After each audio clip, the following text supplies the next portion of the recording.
ከ75 ዓመታት በፊት ሚያዝያ 8 ቀን 1943 ዓ.ም 1122 መኮንኖችና ወታደሮችን ያካተተው የመጀመሪያው የኢትዮጵያ የቃኘው ሻለቃ ጦር በተባበሩት መንግስታት ድርጅት ስር ተሰማርቶ በኮሪያ ጦርነት ለመሳተፍ ከጅቡቲ ወደብ የተንቀሳቀሰበት ዕለት ነበር። ከ75 ዓመታት በፊት ሰሜን ኮሪያ ደቡብ ኮሪያን ወረረች።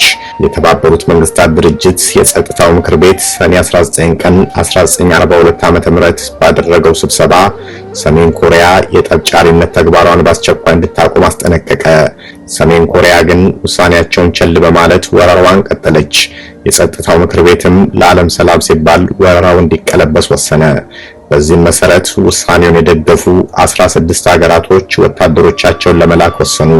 ከነዚህም የታላቁ ንጉስ የአፄ ኃይለ ሥላሴዋ ኢትዮጵያ አንዷ ነበረች።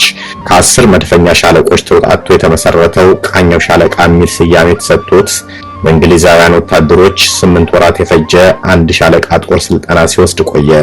በመጨረሻም ሚያዝያ 5 ቀን 1943 ዓ.ም ቀዳማዊ ኃይለ ሥላሴ ባሉበት የቃኘው ሻለቃ አባላት ችሎታቸውን በመስክ አሳዩ። ንጉሱም እነሆ በጋራ ደህንነት መርህ መሰረት እጅግ ቅዱስ ለሆነው ለዓለም ሰላም ዘብ ልትቆሙ የዓለምን ግማሽ የሚሆን ጉዞ ትጓዛላችሁ። ሂዱና ወራሪዎችን ድል ንሷቸው፣ በኮሪያ ልሳነ ምድርም ሕግና ስርዓትን አስከብሩ አሏቸው። ሲሸኟቸውም ይህን ሰንደቅ ዓላማ መመሪያ አድርጋችሁ እንድትዘምቱ፣ በተሰማራችሁበት ቦታ ጀግንነት ሰርታችሁ በደረታችሁ ላይ ልዩ ምልክት አድርጋችሁ በኩራት ስትመለሱ ባደራ የሰጠናችሁን አርማ መልሳችሁ እንድታስረክቡም ብለው ተልዕኮ ሰጧቸው። 1122 የቃኘው ሻለቃ አባላት በባቡር ከአዲስ አበባ ወደ ጅቡቲ ተጓዙ። ከጅቡቲም በመርከብ ፑንዛ ወደተሰኘችው የኮሪያ የወደብ ከተማ ቀዘፉ። ደቡብ ኮሪያ ሲደርሱም የሀገሪቱ መሪ ፕሬዝዳንት ሲንግማን በደስታ ተቀበሏቸው። ከጥቂት ቀናት ቆይታ በኋላ ከአሜሪካ የጦር መሳሪያዎችና ከኮሪያ መልክዓ ምድር ጋር የሚያስተዋውቅ 6 ሳምንት የወሰደ ስልጠና ወስደው 85 መኮንኖችና 1037 የቃኘው ሻለቃ ወታደሮች በ7ኛው የአሜሪካ ዲቪዚዮን ስር ተሰለፉ። የኢትዮጵያ ሻለቃ በተለያዩ አይነት ዋና ዋና ውጊያዎች ተሳትፏል። በሽምቅና በደፈጣ ውጊያዎች የሚስተካከላቸው አልነበረም። በአውደ ውጊያ የከባድ መሳሪያ ተኳሽና የሞርታር አላሚዎች ተመራጭ ነበሩ። በግግር በረዶ ስር ተቀብረው የቆዩ ፈንጂዎች የሚመክኑት በቃኘው ሻለቃ አባላት ነበር። የቃኘው ሻለቃ አባላት ከአፍሪካ የሄዱ ብቸኛ ወታደሮች ነበሩ። በኮሪያ ምድር ከዘመቱ ምድቦች ሁሉ የተሰጣቸውን ሁሉም ግዳጆች በድል የተወጡት የኢትዮጵያ ወታደሮች ብቻ ነበሩ። በቁጥር 238 ግዳጅ ተሰጥቷቸው ሁሉንም በድል ነበር የደመደሙት። በመጀመሪያው ጉዞ ከሄዱት ኢትዮጵያውያን ወታደሮች መካከል የ50 አለቃ ደቦጭ በርበሬን በርካቶች ያስታውሱታል። የ50 አለቃ ደቦጭ በማቀዝቀዣ የቆየ ጉማሽ ስጋ በቦርሳው ይዞ ወደ ውጊያው ሜዳ ገሰገሰ። በወቅቱ ከጠላት ጋር ጦርነቱ ተፋፍሞ ነበር። ለዓመታት የቆየው ፍልሚያ አየሎ ሲጠናከር የጨበጣ ውጊያው ቀጠለ። መታገሉ ሳንጃ ለሳንጃ መሞሻለቁና መጣል መውደቁ በረታ። የ50 አለቃ ደቦጭም የገጠመ ወታደር ጉልበቱን ፈትኖ ተገዳደረው። ደቦጭ ታግሎ ጠላቱን በሰደፍ በመጣል ለምርኮ ዳረገው። ወዲያውም በቦርሳው የያዘውን ጥሬ ስጋ በምርኮኛው ትከሻ ላይ ተቀምጦም ስጋውን እየቆረጠ ደጋግሞ ጎረሰ።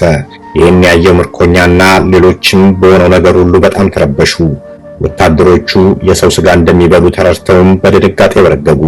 በሁለተኛው ዙር የተጓዘው ቃኘው የጦር ግንባር ጦርነቱ በከፍተኛው የቲቮ በረዷማ ተራራ ነበር። ሶስተኛው ቃኘው ለጋርማክ በሚባለው ወታደራዊ መኪና ወደ ጃንሜዳ ተጉዞ ከዚያም በባቡር ወደ ጅቡቲ ከዚያም በአሜሪካ መርከብ ተሳፍረው 22 ቀናት ተጉዘው የኮሪያ ባህር በር ፑንዛ ገቡ። ጦሩ ከ1500 በላይ አባላት ነበሩት። ኢትዮጵያ በአጠቃላይ በ5 ዙር 6037 ወታደሮች አዝምታለች። ሴቶችም ወደ ኮሪያ ዘምተዋል። ከነዚህም መካከል 122ቱ በጦርነቱ ሞተዋል። 536 ወታደሮች ቆስለዋል። የተማረከ ግን የለም። በጦርነቱ ማብቂያ ከአሜሪካ ወገን ሆነው ከተዋጉት 21 ሀገራት መካከል ሁሉም በኮሚኒስቶች እጅ ወደቁ። ምርኮኛ እስረኞች ሲኖሯቸው አንድ ምርኮኛ ያልተያዘባት ብቸኛ ሀገር ኢትዮጵያ ነበረች።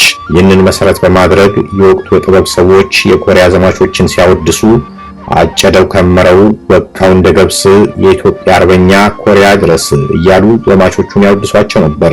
ጦርነቱ አብቅቶ የምርኮ ልውውጥ ሲደረግ ደቡብ ኮሪያ 8343፣ አሜሪካ 4714፣ እንግሊዝ 977፣ ቱርክ 244፣ አውስትራሊያ 26፣ ካናዳ 33፣ ፈረንሳይ 12፣ ግሪክ 3፣ ኮሎምቢያ 8፣ ታይላንድ 5፣ ኔዘርላንድ 3፣ ቤልጅየም 1፣ ፊሊፒንስ 97፣ ደቡብ አፍሪካ 9፣ ኒውዚላንድ 1፣ ኖርዌይ 3 ምርኮኞች ሲመለሱላቸው ኢትዮጵያ ግን አንድም ሰው ያልተማረከባት ብቸኛ ሀገር ነበረች።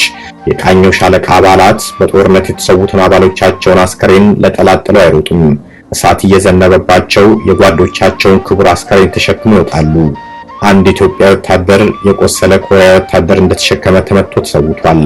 የቃኘው ሻለቃ ጦር አባላት በኮሪያ ምድር በቆዩበት ጊዜ ሰሜን ኮሪያዎች እንደ ልዩ አይቀመስ የፍጡር ያዋቸው ነበር። እንግሊዛዊ የጦርነት ታሪክ ጸሐፊ ጆን ኬጋን ኢትዮጵያኖች እልኸኞች ናቸው፣ መማረክን አይቀበሉም፣ ያለ ድል ለመመለስ ፈጽሞ ፍላጎት የላቸውም። ኢትዮጵያ የሚለው ስም ከፍ ብሎ ማየት የዘወትር ህልማቸው ነው። ቃኘው ማለት ነው በቃ ብሏቸዋል። የኮሪያ ጦር በሐምሌ ወር 1945 ዓ.ም ጦርነትን በማቆም ስምምነት ተጠናቀቀ። በቻይናና ሶቪየት ህብረት በምትረዳው ሰሜን ኮሪያና በአሜሪካና በሌሎች 15 ሀገሮች በተደገፈችው ደቡብ ኮሪያ መካከል ድንበር ተሰመረ። ከድንበሩ ወደ ሰሜንና ደቡብ 2 ኪሎ ሜትር ገብቶ 250 ኪሎ ሜትር ርዝመት ያለው ድንበራቸው ከወታደር ነፃ የሆነ ቀጠና ተመሰረተ።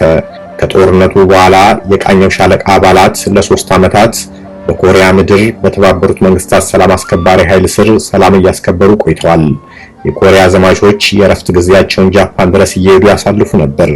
ከጃፓን ሴቶችም ይወለዱ አሉ ይባላል። ጃፓን ለቀው ሲወጡም በፍቅር የተያዙ የጃፓን ሴቶች ያለቅሱ እንደነበር ይነገራል።